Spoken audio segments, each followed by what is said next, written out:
Night of the Twisters. This is chapter 9, and it's 11 o'clock, so it's gotten late in the night, hasn't it? And luckily, they found Mrs. Smiley, and she's safely going off to a safe spot now. Now, what's next? The few of us who couldn't get in on the minibus were herded into two police cars. Because remember, they're trying to take everybody away from the scene of the tornado to safety. But those buses all are filling up with people, so the people that were extra got in police cars. The only person not cooperating was the man we'd seen standing dazed in the middle of the street. He was totally out of it, just as we thought. We watched as two officers helped him into the car with Ruth Pelvelka and her daughter and the Cornhusker kid. The three of us filled the back seat of the other cop car. Me first, Stacy in the middle, Arthur behind the driver's seat. We were all wet and clammy and shaking like crazy, but I didn't care anymore. I wanted to get moving. I knew we'd hear some radio reports, maybe something about Phillips. Then our driver was sliding in behind the wheel. He wiped his glasses with his handkerchief, all the while telling us his name was Kelly, joking that it was a good standard cop name and easy to remember. He could see that we were nervous, I guess, and then, before starting the engine and the windshield wipers, he asked us our names, and we told him. 9084, Officer Kelly said into the mic next. Leaving the 1200 block of Fonda Way with two males, one female passenger, evacuees, en route to Kmart. The radio blasted us with noise as we took off. Arthur and I exchanged weird faces across Stacy. There were so many messages crackling back and forth we couldn't understand a word. What a garbled up mess. The radio was going crazy. Are you getting any of that? Arthur blurted out. Some, the officer said, glancing at us in his rearview mirror. Heavy congestion right now. He swung the car into the middle of the street where we were buffeted by wind strong enough to compete with the radio, and I peered out the side window through water streaks. Total blackness. Only straight in front of the headlights could we see that this part of Fonda Way was in much better shape than where we lived. I strained to pick up some information from the radio, and now and then something that made sense came through before the static took over. Engine 6 responding. I caught that much. Most of what I was hearing was the sound of panic, the sound of disaster, I realized with a shudder. Strong odor of gas, two occupants, another barrage of static, Pagoda Lounge. Talk piling on top of talk, layers and layers of messages, enough noise and confusion to bruise your ears, but not one word about Phillips, where my dad was. Squad 4 needs fuel, Dodge School. Hey, that was my school this year, mine and Arthur's. En route to pick up a body. Kelly turned down the volume a little. I gave up listening and stared out the blackness outside the window, concentrating on the little warm spot I had inside me. Mom and Ryan were safe. I'd be with them soon. I could hardly wait. Mom wouldn't be afraid to ask questions. She'd find out what was happening in Phillips. I tried picturing them inside that sprawling Kmart store. At least there'd be diapers and warm clothes for Ryan, and I'd seen their boxes of Pampers stacked clear to the ceiling once, and there would be food. But what if I couldn't find them? What if there was such a crowd of people there I couldn't find my mom? I'd been lost once in Kmart when I was little, and just remembering it made my heart beat faster. They'd had to announce me on the loudspeaker. 2-year-old boy wearing shorts and a striped t-shirt. Naturally, I was crying when Mom got to me, but not for the reason they thought. I was 3. I had held up 3 fingers, and that lady had said 2. Attacked by a high-pitched radio whine, I sat up and paid attention again.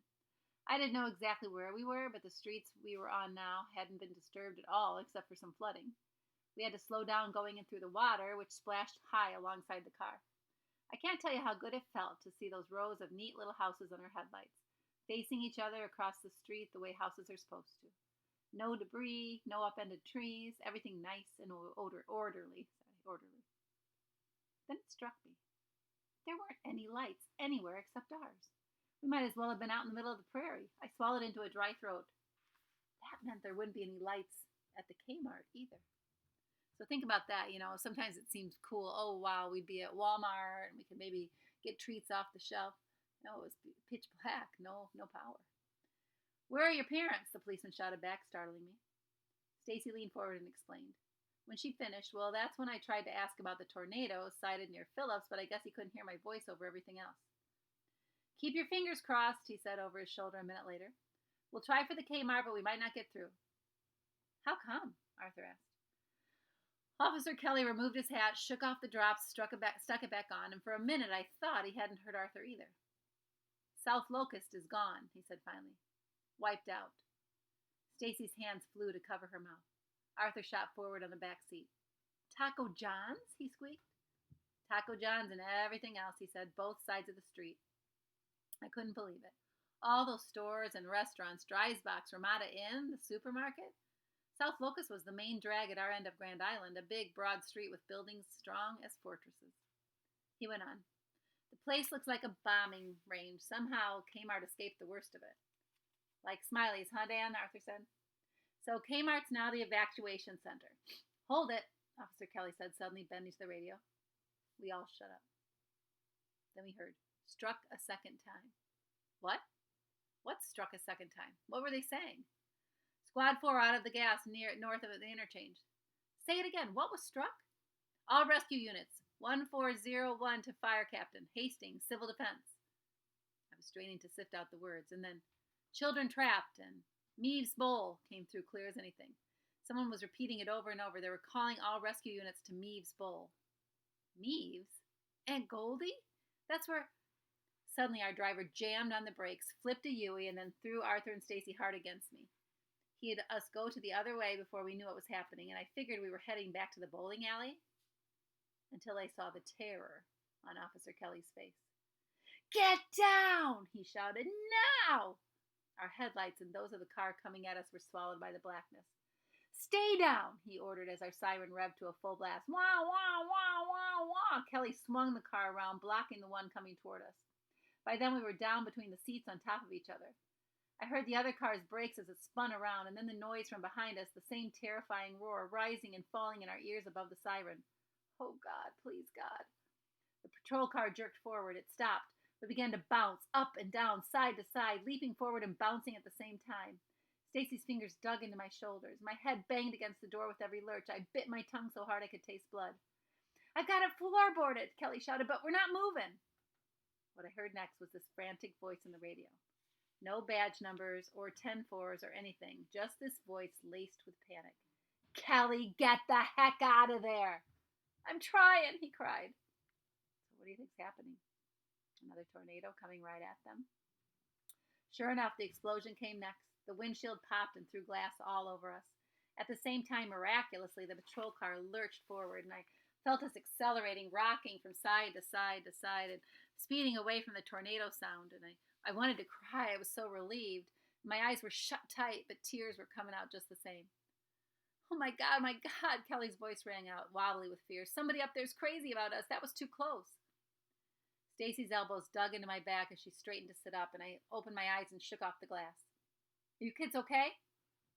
I scrambled to my knees, and when Kelly turned on the inside light to check the back seat, I noticed his glasses were shattered right out of their frames. We all talked at once, babbling about what it was. We were worse than the radio, and seconds later, Kelly had the siren off and was on the mic again. Tornado on the ground, he said, giving the location and time. Just missed us. No assessment of damage possible. Then he repeated it in a voice that was still several pitches above normal. Forget Kmart, he said afterwards. We're taking her into headquarters. So they're going to go back to the police station. All I wanted was to get out of there in one piece. Then I noticed Officer Kelly was not driving too straight.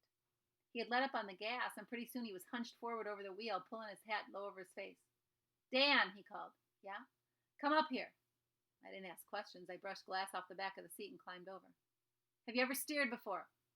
It suddenly dawned on me. He couldn't see. I put one hand on the wheel. Yeah, lots of times. I took some glass in my eye. I'm losing my vision.